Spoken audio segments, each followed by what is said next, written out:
छमरी पतर पी सगे आओ न कमर हिलाले ये छौरी कुंवर की सगे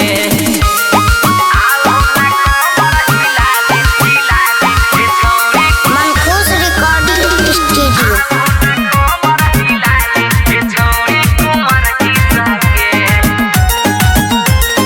नया नया कपड़ा पहन के तू सब नया नया कपड़ा पहन के तू सब चल सेंट गमकाई नया नया कपड़ा पहन के तू सब चल सेंट गमकाई बूढ़वा जवान के दिल के धरा तना दै छही गे धरकाई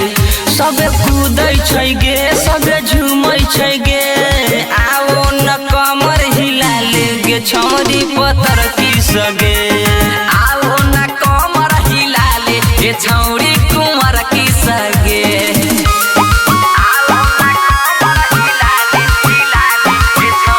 मनखुश रिकॉर्डिंग स्टूडियो।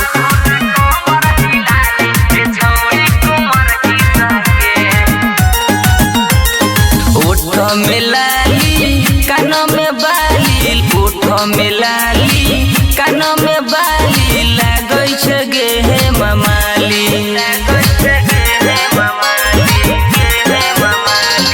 ओठ में लाली कान में बाली लागै छै गे हे ममाली फेसियल करा के भाव बना के लागै छै गे अमर पाली राम कहै छै गे सब छलकै छै गे आवो न कमर हिलाले गे छमरी पतर की सगे।